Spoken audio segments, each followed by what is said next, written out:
What's up guys, kembali lagi bersama Cryptology Indonesia bersama saya Martin dan saya Benny.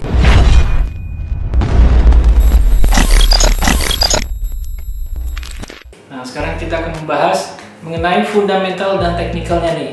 Nah, mungkin dari sebagian dari kalian tuh mungkin bertanya, ini fundamental dan teknikal nih penting ya gitu. Mungkin dari teman-teman kita banyak bertanya gitu, Ben. Kalau menurut Ben itu fundamental sama teknikal itu penting ya? Apa fundamental aja nih?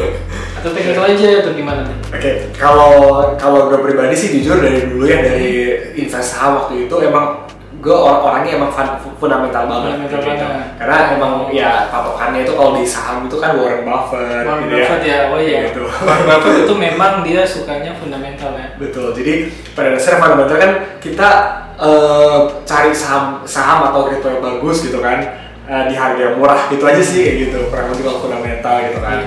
Lagi waktu lagi diskon sahamnya atau mau kripto lagi diskon, nah kita beli kayak gitu. Nah, kalau gue sih orang fundamental, tapi teknikal kayaknya penting juga kali ya. Iya. Penting gak sih? Kalau teknikal kalau menurut gue penting, fundamental juga penting. Jadi kalau menurut gue itu dua-duanya sangat penting. Oke. Jadi tidak saling melengkapi. Jadi tidak hanya fundamental juga, tapi teknikal juga penting. Nah, kalau Benny tahu nggak kira-kira fundamental itu apa aja sih yang penting? Oke, kalau fundamental itu kita kayak beli kripto atau ya koin itu ya, kita mesti lihat background dari kripto itu. Jadi kita beli itu kayak misalnya kita lihat dari foundernya siapa gitu kan, orang hebat atau enggak gitu kan. Terus habis itu sejarahnya gimana, terus planning ke depannya mesti gimana gitu kan. Terus habis itu ada ya itu ya rencana ke depannya, terus kegunaan dari koin tersebut gimana gitu kan. Sama kita ada namanya market cap. Jadi market cap itu pada dasarnya itu jumlah koin yang beredar dikaliin dengan harga sekarang kayak gitu. Jadi kita itu gunanya buat apa? Buat kita bandingin, oh koin ini sama koin ini mana yang lebih worth it untuk dibeli saat ini kayak gitu. Market cap. Jadi ini rumusnya di bawah situ ya. Itu ada rumusnya di market cap tersebut. Oh, jadi market cap ya. Terus kalau dengan apalagi selain market cap juga mungkin foundersnya mungkin kira-kira penting dilihat nggak orang-orangnya yang bekerja di balik proyek itu gitu. Penting banget. Jadi founder itu kayak istilahnya kayak darah dari proyek itu ya, si foundernya itu. Ya gitu ya. Jadi orang-orang yang kayak bisa dipercaya gitu kan. Apalagi misalnya ya kita ngomongin misalnya foundernya ada orang terkenal misalnya Elon Musk gitu kan, kayak gitu kan ya siapa yang semua orang pasti kenal ya Elon Musk gitu kan. Elon Musk, ya. Ya terus ada misalnya mereka dulu bekas petinggi di perusahaan terkenal kayak Google atau mungkin kayak Microsoft segala macam, itu kan istilahnya mereka untuk mencapai level tersebut kan itu butuh sebuah kepintaran gitu ya, sebuah kredibilitas gitu kan. Nah itu kita biasanya ngelihat itu sebagai sebuah nilai tambah kayak gitu, dibanding kayak founder-founder yang kayak nggak jelas gitu. Mereka cuman istilahnya bermodalkan mereka pintar ngomong gitu ya. Lalu mereka sering bikin acara atau apa gitu kan, padahal penampilan menarik. Betul ya gitu ya. Atau mungkin mereka mengajak bintang film gitu kan. Jadi bintang film nggak ada salah dengan bintang film. Ya artis segala macam. Cuman artisnya itu istilahnya mereka berkomitmen nggak untuk kesuksesan dari si koin tersebut. Ya, itu betul ya. Gitu. Jadi itu lebih ke kita lihat kalau kita menikah gitu kan, kita lihat dari bibit, bobot sama bebet gitu kan. Ya semacam itu. Kalau beli koin pun sama, kita mesti lihat orang di balik itu siapa sih kayak gitu. Oke, selanjutnya ini kalau menurut saya juga technical sangat penting nih Ben. Oke.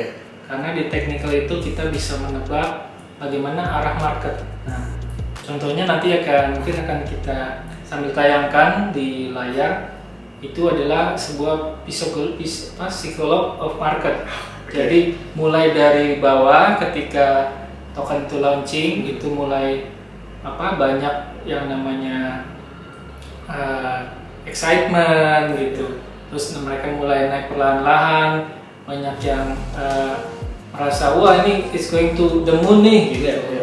Excitement. Terus setelah dari top lalu bisa turun ke bawah, itu mereka mulai fear muncul. Setelah fear muncul, market ya terus ada depression. Setelah depression, setelah kemudian consolidate. Setelah itu mungkin mereka merasa lelah dengan depression, masa-masa consolidate itu mulai naik lagi kembali. Jadi memang psikologi for the market itu memang chartnya seperti yang tadi kita tayangkan, memang seperti gunung ya. Jadi mulai naik setelah itu turun, kemudian dengan konsolidasi dia akan naik lagi dan kembali lagi ke market naik lagi rocket to the moon. Dan juga ada beberapa chart yang mungkin kita bisa pelajari, mungkin ini bisa banyak juga ya, mungkin nggak cuma dipelajari dari Google pun juga bisa ya. Ada beberapa chart yang penting seperti double tops. Chart double tops itu Ben, jadi ketika sudah membentuk ada double top serta dua gunung, artinya market tersebut akan turun tuh Ben, akan down. Nah kita harus hati-hati kalau kita melihat pola pattern di chart token tersebut ada dua gunung nih, berarti udah double top, artinya ini market bisa turun. Nah itu yang terjadi sebenarnya sama Bitcoin pada akhir-akhir ini. Kata orang sih udah double top, satu mungkin udah head and shoulders juga bisa Ben. Kalau udah head and shoulders itu biasanya market akan turun. Dan terbukti kemarin kita sempat turun sebentar, kemudian konsolidasi dan mudah-mudahan nanti bisa naik lagi. Tentu harapannya akan naik kembali. Jadi selain ada double tops, nah double bottom juga menunjukkan kapan market akan naik. Setelah membentuk double bottom 2 kali, maka mereka akan bisa naik ke atas lagi. Jadi ada banyak chart-chart yang bisa dipelajari di YouTube ataupun di Google. Nah mungkin kita bisa pelajari walaupun kita orang awam, tapi setidaknya kita bisa tahu bagaimana pattern chart tersebut di market ya. Karena mau nggak mau kita sebagai pemain kripto pasti yang kita buka itu apa? Coin market cap kan? Iya betul. Coin market cap, Binance, mereka nunjukin nggak cuma angka tapi mereka nunjukin grafis. Jadi alangkah baiknya kalau kita bisa membaca sedikit walaupun tidak semua dari pattern-pattern yang tadi ditunjukkan. Ada banyak pattern, tidak semua gitu. Kita bisa. Ada juga bisa pattern yang bentuk diamond. Nah kalau udah bentuk diamond itu udah segi 4. Kalau misalkan dia udah bentuk diamond, nah itu pasti market akan bergerak antara dua, yaitu ke meroket atau ke atas sekali atau turun sekali. Dan kita harus siap ambil posisi di mana. Nah, jadi sangat penting juga technical gitu ya. Jadi untuk teman-teman mulailah belajar technical, bisa dari mana aja, nggak cuma mungkin dari kita atau mungkin dari YouTube, dari Google, semua udah ada resource di sana. Jadi technical sangat perlu dipelajari. Iya betul. Mungkin kalau kita kadang ikut grup Telegram atau semacam Telegram, itu ada beberapa bahasa yang mungkin sering dengar kali ya. Jadi misalnya gini, ada orang bilang pokoknya Bitcoin atau apapun koin apapun ya jangan sampai nembus gitu kan, nembus support atau resistance gitu kan. Kalau kan Bitcoin berusaha untuk, kan kita kan sekarang Bitcoin 38.500 kalau nggak salah gitu ya. Nah kemarin itu Bitcoin lagi berusaha menembus 40.000 tapi beberapa kali gagal. Berarti itu apa tuh? Berarti itu double top kali ya?